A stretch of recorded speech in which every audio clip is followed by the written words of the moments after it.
The water aisle. Hundreds of bottles stacked floor to ceiling. Crystal clear. Pure spring water. Alkaline enhanced. Vapor distilled. Electrolyte infused. Americans spend $60 billion annually on bottled water. That's more than the GDP of some countries. More than Americans spend on iPods, movie tickets, or music downloads combined. Every single day, 60 million plastic bottles are purchased in the United States. That's almost 700 bottles per second. But here's what most people reaching for those bottles don't know. Most of it is tap water. The rest is stolen from communities facing drought. And all of it contains microplastics you're drinking with every sip. We analyzed the bottled water industry. We traced water sources. We reviewed legal cases against major brands. We examined scientific studies on microplastics and health effects. What we found will change how you see that water aisle forever. This is what the bottled water industry doesn't want you to know. Let's start with the biggest scam. The one hiding in plain sight on every grocery store shelf. Aquafina and Dasani. Two of the best-selling bottled water brands in America. One owned by PepsiCo. One owned by Coca-Cola. Between them, they control a massive share of the bottled water market. Most consumers assume these brands source their water from pristine springs or mountain sources. The labels feature images of mountains and waterfalls. The marketing emphasizes purity and natural sources. But here's what the labels don't say clearly. Both brands are made from tap water. In 2007, PepsiCo was pressured by activist groups to change Aquafina's labeling. They added a small notation on the label. PWS, Public Water Source. That's corporate speak for tap water. The process works like this. PepsiCo and Coca-Cola source municipal tap water, the same water that comes out of your faucet. They run it through reverse osmosis filtration. They remove chlorine and some minerals. Then they add back minerals for taste. This isn't a natural spring. This is industrial water processing. Tap water in. Filtered tap water out. Fancy marketing on the label. Here's the price reality. Tap water costs about 0.4 of a penny per gallon. That's $0.004. A bottle of Aquafina, or Dasani, costs about $1 to $2 for 16.9 ounces. That works out to roughly $8 to $10 per gallon. You're paying 2,000 times more for filtered tap water than for tap water itself. The markup is astronomical. The profit margins are enormous. And Coca-Cola and PepsiCo aren't hiding this anymore. They just aren't advertising it. The information is technically on the label, but most consumers never notice. They see the mountain imagery and assume it's natural spring water. In 2004, Coca-Cola launched Dasani in the United Kingdom. The British press quickly discovered it was bottled tap water from the Thames River water supply. Then tests revealed contamination with bromate, a potential carcinogen, introduced during Coca-Cola's processing. The entire Dasani UK stock was recalled. The brand was pulled from the country. Coca-Cola faced massive embarrassment and financial losses. Dasani never returned to the UK market. But in the United States, Dasani is still one of the top-selling bottled water brands. Same process, same tap water source. Just better marketing and less media scrutiny. Now let's talk about the companies that aren't even pretending to filter tap water. The ones taking water directly from the ground, for free. Nestlé is the world's largest food and beverage company. They own multiple bottled water brands. Poland Spring, Arrowhead, Deer Park, Ice Mountain, Ozarka, Zephyr Hills. Nestlé's business model is simple. Identify water sources. Negotiate permits with state or local governments. Extract millions of gallons, bottle it, sell it for massive profit. The permits are often decades old, written when bottled water wasn't a major industry. The fees are absurdly low. In Michigan, Nestlé paid $450 per year to extract 200 million gallons of water. That's $0.0002 per gallon. They bottle that water and sell it for $1.50 to $3 per bottle. The profit margin is obscene. And it's all legal. Here's where it gets disturbing. In Michigan, While the city of Flint was experiencing a water crisis from 2014 to 2019, residents were drinking water contaminated with lead. Children were being poisoned. Families were buying bottled water because their tap water was unsafe. During that same period, Nestlé was pumping 400 gallons per minute from Michigan aquifers under a permit that cost almost nothing. The optics were terrible. The company faced protests and public outrage. Nestlé's response? "We have a legal right to this water. Our permits are valid. We're operating within the law." Technically, they were correct. But morally, the situation was grotesque. A corporation extracting water for free, while residents in the same state couldn't access safe drinking water. California faced a similar situation. From 2012 to 2017, California experienced a historic drought. Residents were under mandatory water restrictions. Lawns turned brown. Farmers struggled. Reservoirs dropped to dangerous levels. Throughout the drought, Nestlé continued pumping water from California's San Bernardino National Forest. They operated under a permit from 1988 that had expired. For years, they pumped without valid authorization. Environmental groups sued. Activists protested. The public demanded action. In 2021, the U.S. Forest Service finally ordered Nestlé to stop unauthorized pumping and reduce their extraction by more than half. But for years, they took the water anyway. During a drought, while residents faced restrictions because the enforcement was weak and the profits were massive. In 2005, Nestlé's CEO Peter Brabeck gave an interview. He stated that water is not a human right.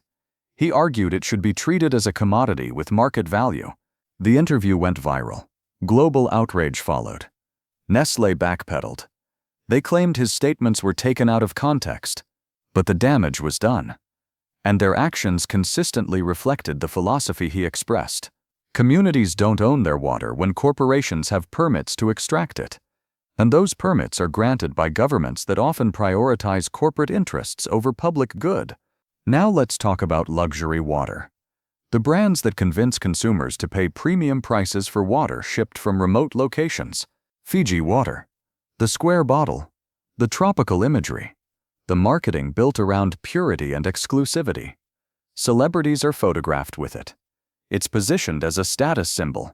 Fiji water does come from Fiji. Specifically, from an aquifer on the island of Viti Levu. The company markets it as untouched by man until you open the bottle. But here's what the marketing doesn't mention. Fiji is more than 7,000 miles from the United States. Shipping that water requires massive cargo ships burning fossil fuels. The carbon footprint of each bottle is enormous.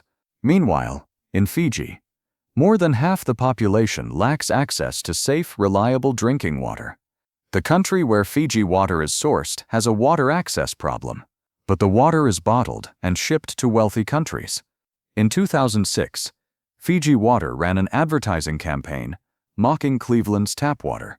The city of Cleveland responded by having both waters tested. The results? Fiji water contained higher levels of arsenic and bacteria than Cleveland tap water. Fiji water quietly dropped the campaign, but they continued selling the same product at premium prices based on the same purity claims. In 2008, the Fiji government attempted to raise taxes on Fiji water. The company threatened to shut down operations and leave the country. Fiji's economy depended on the revenue and jobs. The government backed down. Fiji water got their way. This is economic leverage used to extract resources from a developing nation while paying minimal taxes. And American consumers pay $3 to $5 per bottle, believing they're buying the purest water on earth. The carbon cost, the ethical issues, the reality of Fiji's water access problems. None of that appears on the label. Just marketing about untouched purity. Next, let's talk about alkaline water. The pseudoscience health claims that convinced millions of Americans to pay double or triple for water that provides no additional benefit. Brands like Essentia, Core, and Smart Water market themselves as enhanced water. Essentia claims 9.5 pH alkaline water. Core emphasizes perfect pH balance. Smart Water adds electrolytes. The marketing implies these products hydrate better, detoxify your body, balance your pH, and provide health benefits beyond regular water. Here's what science actually says. Your body tightly regulates its pH between 7.35 and 7.45. If your blood pH moves outside that range, you're in medical crisis, potentially dying. Your body doesn't need help maintaining pH. It does it automatically. When you drink alkaline water, it enters your stomach. Your stomach acid has a pH between 1.5 and 3.5. It's highly acidic. It immediately neutralizes any alkalinity in the water you just drank. By the time that water is absorbed into your bloodstream, its pH is irrelevant. Your body has already processed it. The alkaline claims are meaningless. As for detoxification, your liver and kidneys detoxify your body. Water helps them function. But alkaline water doesn't detoxify better than regular water. There's no peer-reviewed scientific evidence supporting detox claims. The FDA prohibits companies from making medical claims about food products without evidence. So alkaline water brands use careful language. They say things like may support or promotes without making direct health claims that would require scientific proof. Essentia costs $3 to $4 per bottle. Core costs $2 to $3. Regular bottled water costs $1 to $2. Tap water costs 0.4 cents per gallon. You're paying extra for pseudoscience marketing and fancy labels. The health benefits are zero. It's modern snake oil sold to health-conscious consumers who don't know the actual science. Now let's discuss what's actually in every bottle of water you drink. Something the industry definitely doesn't advertise. In 2018, the World Health Organization commissioned a study testing 11 major bottled water brands for microplastic contamination. The results were alarming. 93% of bottles tested contained microplastics. The average bottle contained 325 plastic particles per liter. Some bottles contained over 10,000 particles. The plastics identified included polypropylene, nylon, and polyethylene terephthalate. Microplastics are plastic particles smaller than 5 millimeters. They come from the bottles themselves. They leach into the water, especially when bottles are exposed to heat or sunlight. Every time you drink bottled water, you're consuming plastic particles. The health effects aren't fully understood yet. This is relatively new research, but early studies show microplastics can act as endocrine disruptors, interfering with hormones. Some plastics contain chemicals linked to cancer. Microplastics have been found in human blood, organs, and even placentas. Which brands contained microplastics? Nestlé Pure Life, Aquafina, Dasani, Evian, San Pellegrino, Gerolsteiner. Essentially all of them. Glass bottles aren't exempt either. The plastic caps still shed particles. The bottled water industry responded by saying microplastic levels are within regulatory limits. But there are no regulatory limits. There's no established safe level, because the research is still emerging. They also pointed out that tap water contains microplastics too. That's true, but studies show tap water generally contains fewer microplastic particles than bottled water. And tap water doesn't come in single-use plastic that adds to the problem. Every bottle of water you drink contains plastic. You're consuming it. It's accumulating in your body. The long-term effects are unknown. But they're probably not good. Now let's talk about the environmental catastrophe the bottled water industry has created. Americans purchase 60 million plastic water bottles every single day. That's almost 22 billion bottles per year. Globally, the number exceeds 500 billion bottles annually. Only 9% of plastic bottles are recycled. The rest end up in landfills, incinerators, or the ocean. That's over 50 billion plastic bottles per year, just from the United States that never get recycled. Producing plastic bottles requires 17 million barrels of oil annually. Manufacturing one bottle requires 3 times as much water as the bottle holds. The carbon emissions from production and transportation are massive. The Great Pacific Garbage Patch is a collection of marine debris in the North Pacific Ocean. It's twice the size of Texas. Much of it is plastic bottles. There are similar garbage patches in other oceans. Marine life ingests plastic. Sea turtles mistake plastic bags for jellyfish. Fish eat microplastics. Those fish are caught and eaten by humans. The plastic we discard returns to us through the food chain. According to Break Free from Plastic's 2023 audit, Coca-Cola, PepsiCo, and Nestlé are the world's top 3 plastic polluters. Every year, consistently, they produce billions of single-use plastic bottles. Very few are recycled. These companies run sustainability campaigns. They publish environmental reports. They talk about recyclable packaging. But the fundamental business model remains unchanged. Produce billions of plastic bottles. Sell them. Let someone else deal with the waste. Recycling isn't the solution. Most plastic bottles aren't recycled. Recycling infrastructure is limited. China stopped accepting recyclable waste from Western countries. Domestic recycling facilities are overwhelmed or non-existent in many areas. The industry's answer is to put recycling logos on bottles and tell consumers to recycle.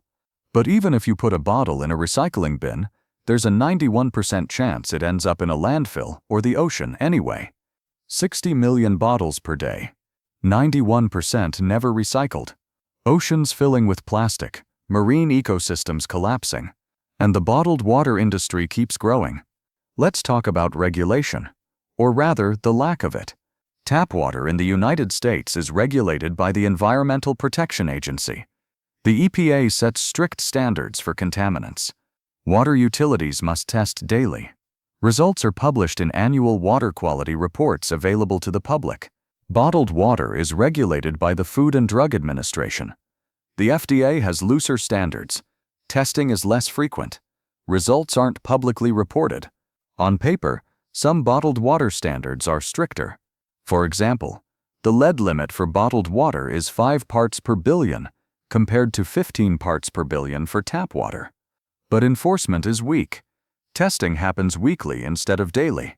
Violations aren't always made public. The bottled water industry also regulates itself through the International Bottled Water Association. This is an industry lobbying group that sets voluntary standards. Companies regulate themselves. Conflicts of interest are obvious. Nestlé, Coca-Cola, and PepsiCo spend millions annually lobbying federal and state governments. They push for favorable regulations. They fight against restrictions on water extraction. They oppose bottle deposit laws that would increase recycling. When Consumer Reports conducts independent testing of bottled water, they often find contaminants, heavy metals, bacteria, PFAS chemicals. Brands labeled as spring water turn out to be from wells or municipal sources. The industry denies the findings or claims they're within acceptable limits. The regulatory system favors the bottled water industry. Tap water is more strictly tested and regulated. The industry regulates itself with minimal oversight. Lobbying ensures favorable laws, and consumers remain largely unaware. So what's the solution? Because billions of people rely on bottled water, and the industry isn't going away. The reality is that in most of the United States, tap water is safe and high quality. The EPA regulates it strictly. Water utilities test it daily. You can access your local water quality report online. There are exceptions. Flint, Michigan, is the most famous example. Some rural areas have contaminated well water. But for the majority of Americans, tap water is safe, clean, and far cheaper than bottled water. If you're concerned about tap water quality, filtration is the answer. Brita and PUR filters cost $20 to $40 and remove chlorine, lead, and some other contaminants. Reverse osmosis systems cost $200 to $400 and remove nearly everything. Under-sink filters range from $100 to $200. Pair a filter with a reusable bottle. Stainless steel bottles from brands like Hydro Flask or Klein Canteen cost $15 to $40. Glass bottles are another option. Even BPA-free plastic reusable bottles are better than single-use. The math is simple. If you buy 1 bottled water per day at $2, that's $730 per year. A filter plus a reusable bottle costs $50 to $100 total. You save over $600 annually while producing zero plastic waste. Are there situations where bottled water makes sense? Yes. Emergency situations like the Flint water crisis. Travel to countries where tap water isn't safe. Temporary situations where you don't have access to clean water. But daily bottled water consumption as a habit is unnecessary for most Americans. It's expensive, it's environmentally destructive, and it's often lower quality than the tap water you're avoiding. What should you avoid? Daily bottled water habits. Alkaline water scams that charge premium prices for pseudoscience. Luxury waters like Fiji that destroy the environment. Shipping water across oceans. Any belief that bottled water is inherently safer or healthier than filtered tap water. The bottled water industry has convinced Americans that tap water is unsafe and that bottled water is pure. Both claims are false. Tap water is highly regulated. Bottled water often is tap water with minimal processing, or it's taken from communities that need it. You're drinking microplastics. You're funding corporate water theft. You're contributing to ocean pollution. You're paying 2,000 times more than necessary. The industry thrives because consumers don't know these facts. Now you do. Next time you reach for a bottled water, pause. Ask yourself if you really need it. Consider the source. Think about the plastic. Calculate the cost. Then fill a reusable bottle from your tap. Install a filter if you want. Save your money. Protect the environment. Stop funding an industry built on deception. Because once you understand what's really in that bottle and where it actually comes from, it's hard to see bottled water the same way again.